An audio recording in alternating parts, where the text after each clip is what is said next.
আপোনালোকে সকলোৱে অৱগত আজি কেইদিনমান আগত অসম কংগ্ৰেছৰ এগৰাকী নেত্ৰী মৌচুমী নেওগ আৰু তেওঁ এনেকুৱা জুবিনৰ যিটো শ্ৰদ্ধাঞ্জলি অনুষ্ঠান পাতিছিল তেওঁ বাসগৃহত তাত তেখেতে শ্ৰদ্ধাঞ্জলি দিবলৈ গৈছিল আৰু সেই একে দলৰে এজন নেতা প্ৰদ্যুৎ ভূঞা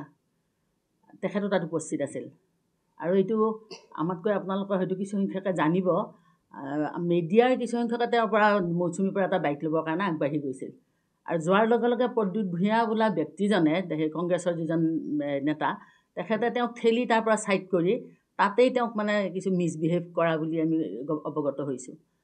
আৰু তাৰ উপৰি তেখেতৰ পৰা এটা অভিযোগ আমি মানে পাইছোঁ তেখেতৰ অভিযোগনামাও দাখিল কৰিছে ইতিমধ্যে কংগ্ৰেছ ভৱনতেই তেখেতক শ্লেং লেংগুৱেজেদি কিবা বেয়া ব্যৱহাৰ পদস্থ কৰিছে বেয়া ব্যৱহাৰ কৰিছে গতিকে এগৰাকী মহিলাৰ বাকস্বাধীনতাত মানে হস্তক্ষেপ কৰা বুলি এই ক্ষেত্ৰত ক'ব লাগিব আজি ভাৰতীয় জনতা পাৰ্টীৰ নেতৃত্বাধীন চৰকাৰ মাননীয় প্ৰধানমন্ত্ৰী নৰেন্দ্ৰ মোদী ডাঙৰীয়া আমাৰ অসমৰ মুখ্যমন্ত্ৰী ডক্টৰ হিমন্ত বিশ্ব শৰ্মা ডাঙৰীয়াই মহিলাসকলক আগুৱাই নিয়াৰ কাৰণে যিটো প্ৰচেষ্টা 2014 চনৰ পৰা আৰম্ভ কৰি এতিয়ালৈকে কন্যা সন্তানসকলক সুৰক্ষাৰ ক্ষেত্ৰত বা শিক্ষাৰ ক্ষেত্ৰত আগবঢ়াই নিবৰ কাৰণে বা স্বাৱলম্বী হ'বৰ কাৰণে যিবিলাক আঁচনি হাতত লৈছে আৰু প্ৰত্যেকেই জানে আজি মহিলাসকল যথেষ্টখিনি আগুৱাই গৈছে এগৰাকী সাধাৰণ গাঁৱলীয়া মহিলায়ো যদি চাওঁ তেখেতসকলে আত্মনিয়োগ কনকলতা সবলীকৰণ আঁচনি ইয়াৰ জৰিয়তে মহিলাসকলক আঁচনিৰ দ্বাৰা সহায় কৰি তেওঁলোকে যাতে কিবা এটা উপাৰ্জন কৰি দুপইচা আত্মনিৰ্ভৰশীল স্বাৱলম্বী হ'ব পাৰে তাৰ বাবে প্ৰচেষ্টা চলাইছে এতিয়া লাখপতি বাইদেউ বনাবৰ কাৰণে উদ্যমিতা আঁচনিৰ জৰিয়তে মুখ্যমন্ত্ৰী মহোদয়ে সহায় কৰিছে গতিকে সেই অসমৰ সাধাৰণ তাকে তৃণমূলৰ মহিলাসকলক যি আঁচনিয়ে চুই গৈছে কিন্তু তাতকৈও দুখৰ বিষয় কংগ্ৰেছৰ দিনত যদি চাওঁ এনেকুৱা ধৰণৰ পদক্ষেপ কেতিয়াও নাছিল এতিয়া তাতকৈ এটা মানে শিক্ষাৰ ক্ষেত্ৰত যিটো অৰ্হতা মহিলাৰ ক্ষেত্ৰত আছিল এইখিনি মানে যিটো নিম্ন খাপৰ আছিল এতিয়া যথেষ্টখিনি উদ্ধগামী হৈছে কাৰণ কি কৈছোঁ নিযুত মাইনা আঁচনি এই আঁচনিৰ দ্বাৰা এগৰাকী সাধাৰণ দুখীয়া পৰিয়ালৰ ছোৱালী এগৰাকী শিক্ষাগত যিখিনি মানে তেওঁলোকৰ আৱশ্যক টকা পইচাৰ পৰা আৰম্ভ কৰি সেই আৱশ্যকখিনি পূৰণৰ কাৰণে মুখ্যমন্ত্ৰী মহোদয়ে যিখিনি পদক্ষেপ লৈছে আমি চাওঁ বিনামূলীয়া এডমিশ্যন যিটো ব্যৱস্থা কৰিলে বিনামূলীয়া পাঠ্যপুথি যোগান অকল সেয়াই নহয় এজনী কন্যা সন্তানৰ ঘৰখনৰ পৰা ওলাই যোৱাৰ পৰা ভৰিখন বাহিৰত দিয়াৰ লগে লগে যিমান যিকোনো এটা সাধাৰণ খৰচ এটা নিম্নতম খৰচ এটা থাকে এই খৰচখিনি বহনৰ কাৰণে মুখ্যমন্ত্ৰীয়ে চিন্তা কৰিছে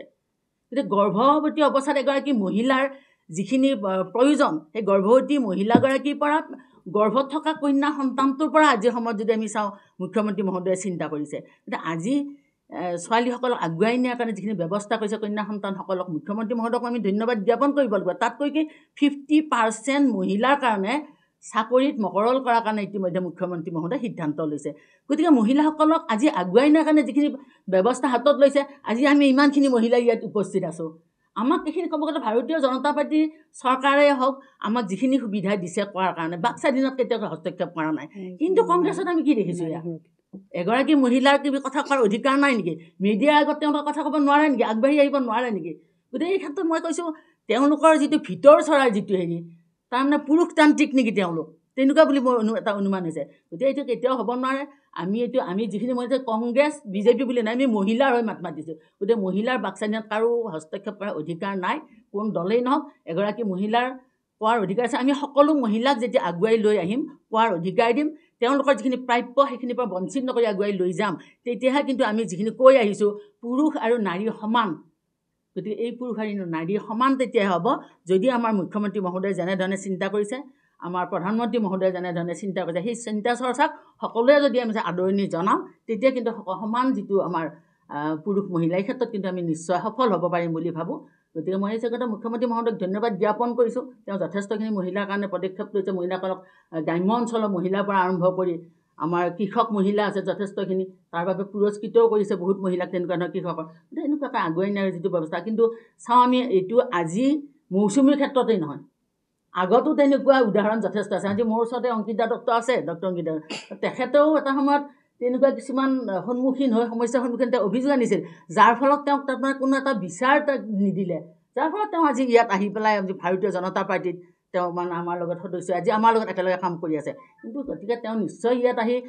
ভাল কিবা এটা মানে পাব বুলি আশা তেওঁৰ আছিল দেখিছিল ভাৰতীয় জনতা পাৰ্টীৰ নীতি আদৰ্শ কেনেকুৱা গতিকে তেখেতৰ নিচিনা আৰু তেনেকুৱা ধৰণৰ আছে ববিতা শৰ্মায়ো এটা সময়ত তেনেকুৱা ধৰণৰ অভিযোগ আনিছিল তেতিয়া তাক তেওঁ কোনো ধৰণৰ গুৰুত্ব দিয়া নহ'ল তেনেকুৱা ধৰণৰ বহুত উদাহৰণ আছে গতিকে যদি তেনেকুৱা হয় তেতিয়াহ'লে কংগ্ৰেছে মহিলাখিনিক আগুৱাই নি ডমিনেট কৰাৰ যিটো চিন্তা তেতিয়াহ'লে কিন্তু সুৰক্ষিত বুলি কংগ্ৰেছত মহিলা সুৰক্ষিত নহয় বুলি মই ক'ব খোজোঁ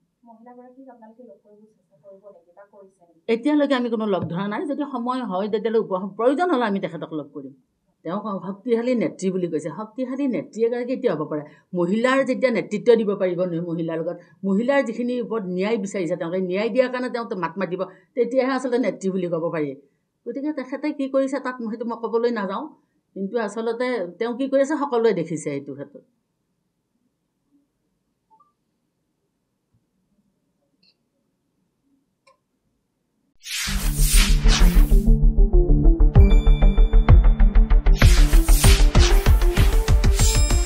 শুদ্ধ আৰু বিস্তৃত বাতৰিৰ বাবে চাই থাকক নিউজ ডেস্ক ৰিপৰ্ট।